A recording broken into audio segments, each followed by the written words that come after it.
Ravi de vous retrouver pour un nouveau numéro de Ça vaut le coup sur Boursorama, l'émission qui donne du sens à votre épargne.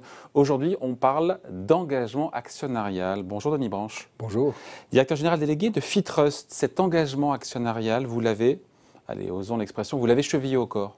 Oui, j'ai commencé effectivement il y a 22 ans à lancer un fonds d'investissement dit éthique, c'est-à-dire qu'on regardait la ligne de conduite des dirigeants. À l'époque, vous étiez pionnier. On était pionniers. Certains devaient ricaner, et puis là, aujourd'hui... Exactement, on était un peu pris pour des martiens, et puis maintenant, c'est devenu mainstream, si je puis dire, parce que Pierre-André Chalendar l'a confirmé dans les analyses qu'il rencontre. Maintenant, il y a 40% des questions qui tournent autour de l'ESG. Donc c'est devenu quelque chose qui fait partie complètement, qui a été intégré par les analystes financiers. Ouais, parce que vous avez cette conviction qu'être un actionnaire actif, ça peut dans la durée aider à créer de la valeur, justement de la valeur actionnariale. Ce qui est intéressant en effet, c'est l'interaction qui existe entre le marché financier et les entreprises. On le voit d'ailleurs en matière environnementale, c'est un grand sujet maintenant dont tout le monde s'est saisi. Nous, on a beaucoup axé nos actions sur la gouvernance en considérant que la gouvernance est stratégique. C'est-à-dire que même une action environnementale, elle découle de l'organisation de la gouvernance. Si un PDG est convaincu que l'environnement est un sujet central, on voit qu'il met en œuvre tous les leviers dans son entreprise pour la faire bouger. C'est la même chose d'un point de vue social ou sociétal. Mais on peut avoir une mauvaise gouvernance et une bonne performance boursière aussi. Ça peut arriver, c'est vrai, ça arrive d'ailleurs. C'est vrai, c'est parfois... Et en effet, dans l'autre sens, une bonne gouvernance, ce n'est pas non plus la garantie d'avoir de bons résultats. C'est vrai aussi. On l'a vu récemment dans l'affaire Danone, où il y avait des éléments qui étaient intéressants dans l'organisation de Danone et dans la mission qui s'était fixée. Néanmoins, la gouvernance a péché. Et on a vu le résultat que ça a. Et dans le cas de Danone, justement, vous avez demandé au conseil de Danone de s'expliquer sur différents points, sur la stratégie, sur le local first, sur la gouvernance, sur les questions environnementales. Qui a répondu au sein du conseil? Est-ce que vous êtes satisfait de leur réponse? Alors, on a utilisé en effet une faculté donnée par la loi qui est l'inscription d'un point à l'ordre du jour. C'est comme inscrire une résolution, sauf qu'il n'y a pas de vote à la fin. Là, il y a eu 4 ou 5 administrateurs qui se sont exprimés, si on inclut le président, donc les 3 administrateurs en renouvellement qui ont chacun parlé des sujets ESG, et puis l'administrateur référent, Jean-Michel Severino, qui s'est exprimé aussi sur le sujet. Et alors, leurs réponses vous ont convaincu ou pas? Leur réponse était un peu attendue.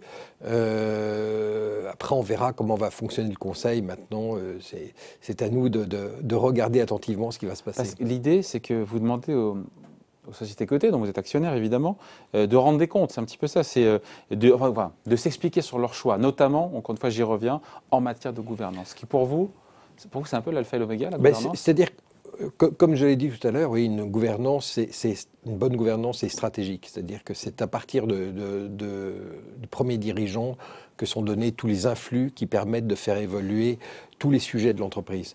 Donc une bonne gouvernance, c'est central, en effet.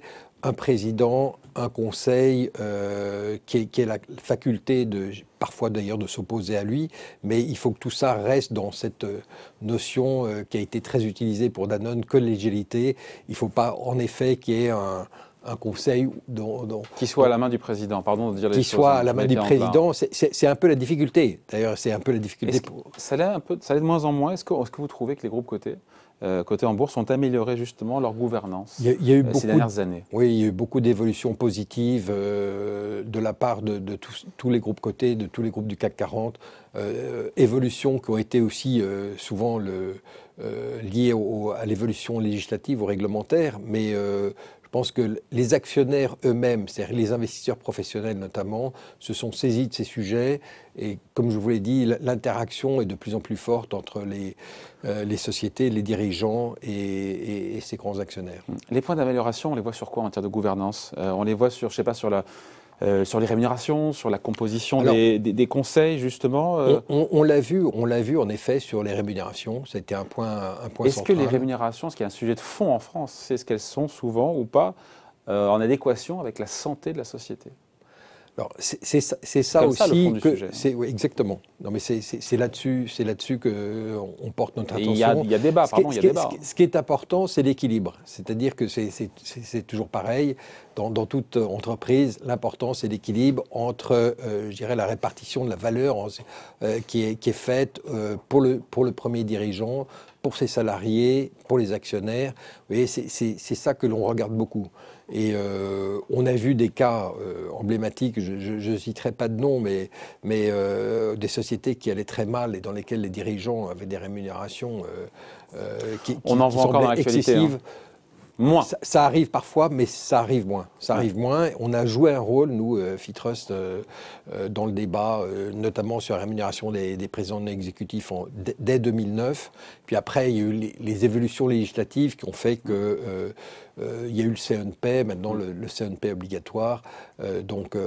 Sur l'équilibre des pouvoirs, des conseils d'administration. Alors l'équilibre des pouvoirs, d'avoir des conseils qui sont des administrateurs qui ne soient pas à la main du président. Oui, alors ça c'est un sujet très délicat. Pour un actionnaire externe, c'est très difficile d'en juger. On a pu voir chez Danone que le conseil fonctionnait mal parce qu'il y avait des fuites pendant les réunions du conseil d'administration. Ouais. Donc déjà ça c'est problématique. C'est problématique. En revanche, c'est toujours très difficile de juger de ce qui se passe au sein d'un conseil. On avait pu le pressentir dans l'affaire Renault. Hein. Nous, ça faisait très longtemps. Depuis 2004, on a je dirais, levé le drapeau rouge en disant attention, il y a une gouvernance qui n'est pas du tout équilibrée, qui est complètement centralisée par Carlos Ghosn. C'est poussé à l'extrême.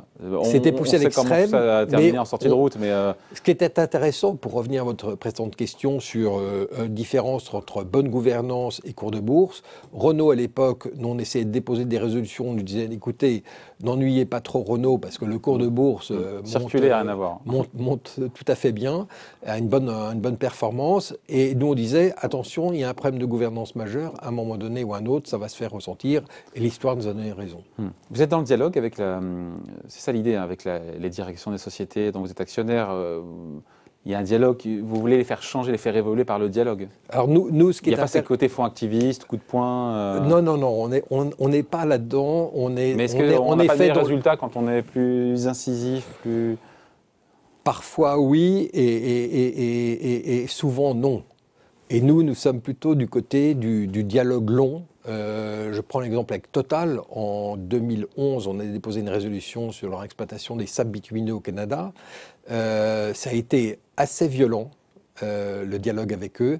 Mais depuis, on a réussi à établir un dialogue assez constructif, à telle enseigne que l'année dernière, on a pu leur faire modifier leur statut sans passer par le dépôt d'une résolution externe. C'est eux-mêmes qui l'ont proposé. Donc après il faut être dans un temps un peu plus long dans ces cas-là. C'est un temps plus long. C'est notre credo d'ailleurs. Hein. On ne change pas, les choses changent toujours sur le long terme. Mais quand vous n'êtes pas satisfait de leur réponse ? On continue à discuter, on leur fait savoir, on trouve appui auprès d'autres actionnaires. Vous avez parlé au groupe OFI qui est un de nos grands soutiens. On a d'autres actionnaires qui nous soutiennent beaucoup lorsqu'on a décidé d'aller publiquement déposer une résolution, ce qui est quelque chose d'assez contraignant et qui... Pour faire entendre votre voix. La voix de l'actionnaire qui doit s'inscrire dans la durée, oui. Notamment avec une gouvernance qui soit... Exactement. Mais ce dépôt de résolution est toujours vécu de manière un peu il faudrait que les mentalités contradictoires. Oui. Hein, oui, bien sûr, oui. Ça sera un signe des temps d'ailleurs. Tout à fait. Merci d'avoir été avec nous. Denis Branche, donc, directeur général délégué de Fitrust. Merci à vous. Merci. Et ça vaut le coup, revient évidemment la semaine prochaine sur Boursorama.